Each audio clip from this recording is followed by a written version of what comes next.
Hey guys, this is host Adi and welcome to Comic Space, and let's talk about Marvel's first family, let's talk about the Fantastic Four, and let's talk about the homecoming of the Fantastic Four. We are going to discuss two aspects that can Marvel Studios look forward to adapt the Fantastic Four and how exactly these heroes are gonna come into the 616 continuity.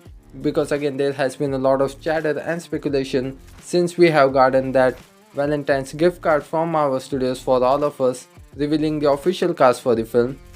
So after that point, there has been a lot of speculation given that the film is supposed to be set in the era of 60s. So what does that mean? Does that mean that Fantastic Four already were part of the history of Marvel Cinematic Universe that we all know and love and we have been seeing for 15 years now? Were they already present in that same continuity? And if they were, what happened and why these heroes were forgotten eventually?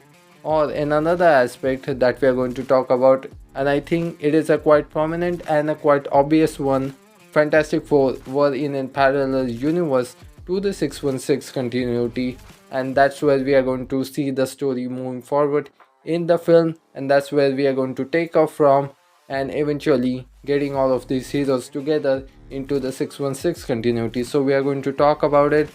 So let's get back to the square one. Let's talk about that Valentine's gift card that we got from our studios. So the first thing first, the major giveaway was the Life magazine edition of December 1963 featuring President B. Lyndon on the cover of it. Even the whole design and the whole stylization of the gift card, and even how the Marvel Studios logo is represented. And I think another major thing that in the background we also get to see Ebon Moss Backrack, who is obviously going to play Ben Grimm, aka The Thing, to see him from his astronaut days. And given that the film is supposed to be set in the era of 60s, that means the race to the moon was all high, and obviously we had Gemini and Apollo mission at that same point of time. So all of this just points to one thing, and that is the film, or at least some part of the film, is going to be taking place in the time of 60s.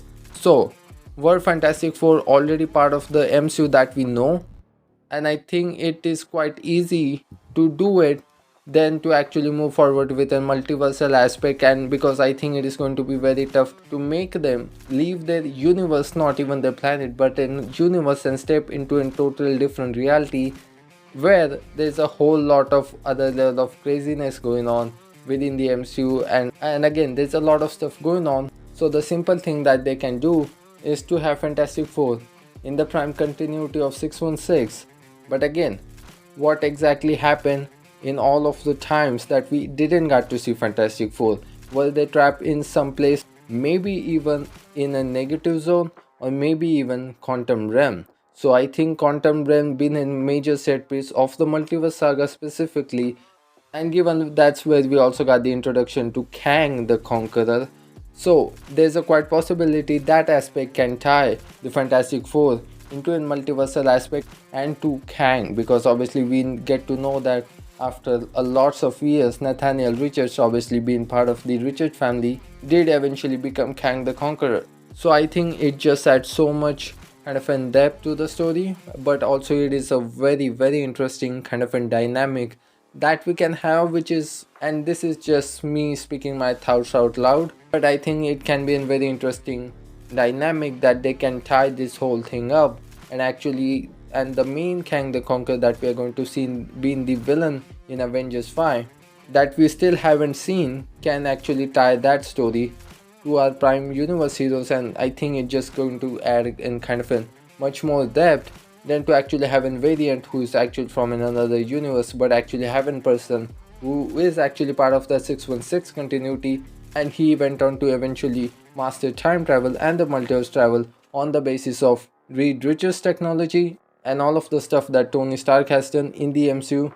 And again, it is just my thoughts speaking out loud, but again, talking about the multiversal aspect of the film, and which is I think a quite prominent one, and that is the one I am putting my chips on, and that is the Fantastic Four is going to be taking place in the 60s, but as well as in a parallel universe as the 616 MCU, where there is only one superhero led team, and that is the Fantastic Four.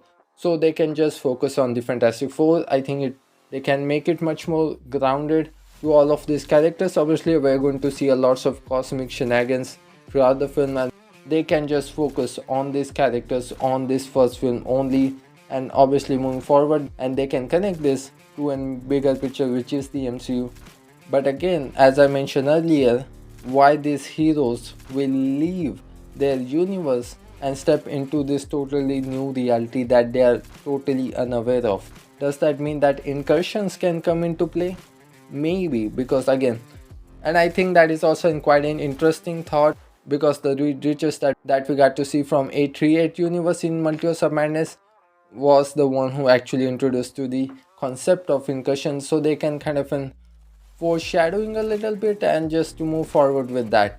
And they can even maybe go on to kind of pull off in like in maneuver like that we got to see in Captain America the first Avenger, and just have them gone for a while and then just coming up in the present day. And they can also use the same kind of logic that we have seen in Avengers Endgame, when Scott went in quantum realm for 5 minutes, but when he came back, obviously he came back 5 years later. So I think they can kind of use that also, and to have Fantastic Four being in the main continuity. And obviously they have to give us some sort of an explanation of why these heroes weren't mentioned till now. And I'm pretty sure that Marvel is just not gonna give us Fantastic Four in the MCU and they're going to be like, hey guys, they were just here all the time and they just didn't give a crap about interfering in all of the crazy stuff that has been happening, or why they haven't been mentioned at all in the history. Because obviously if you're talking about Captain, and obviously the events of Captain America the first Avenger took place in World War One, and Captain is still quite a major piece in the MCU history throughout. So obviously you are not going to pretend that people also didn't give any crap about these fantastic heroes.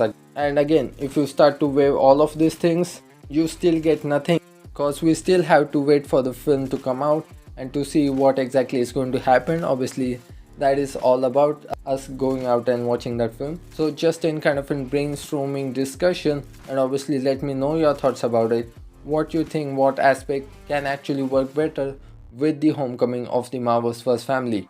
So much like what we have seen in the Marvels, they start the film at some point else, but as we head at the finale, it is just gets all connected, all of the dots gets connected, and I think it's just a perfect setup for Secret Wars moving forward. And obviously I think it also can connect the ties with the Deadpool and Wolverine.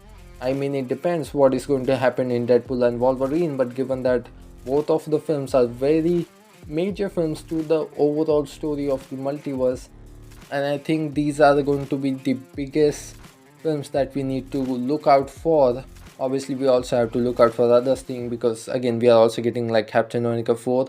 But again, if you're talking about the overall story, I think so. Not talking about Spider-Man 4, I mean about that film, it depends, given that they are going to do multiverse story or not, or they are going to connect it with the bigger picture. So I think these are the two films that are going to be heavily based on the concept of a multiverse, and they lay down all the foundation that we need before we enter into Avengers 5.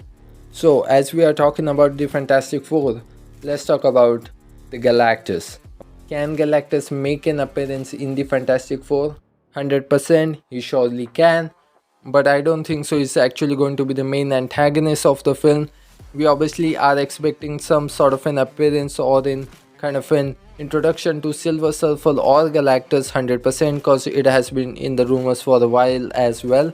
And especially after we have seen her be introduced in that Valentine's gift card as well, they just went ahead and they just revealed Herbie is also going to be featured in the film. I think that is a quite of a major standout in that gift card as well, because Herbie, which is the short form for Humanoid Experimental Robot B-Type Integrated Electronics, and obviously it was developed by Reed Richards, and the main and the primary focus of Herbie is to help Fantastic Four in their search of the Galactus. So I think it is quite prominent, and I think it is also quite obvious that we are going to see Galactus and Silver Surfer. And given that Marvel is indeed developing a Silver Surfer project, it is not clear that it is going to be in special or in Disney Plus series, but down the road we are obviously going to get sort of an major appearance by Galactus or Silver Surfer where they are primary part of the story. But again, I think they can be in the first film as well. However, I do think they will like to utilize them moving forward in the sequels, and when Fantastic totally integrated part of the 616 continuity, so they can delve with that. So I think it is time for me to see you guys off. Well, that's it for this video guys, but before you go, you can consider to grab the subscribe button so don't miss out on any of the latest Marvel or DC update. I'm so glad that you guys got the time to hear me out. Thanks to listening to me. This is your host Adi signing off. See you in the next one.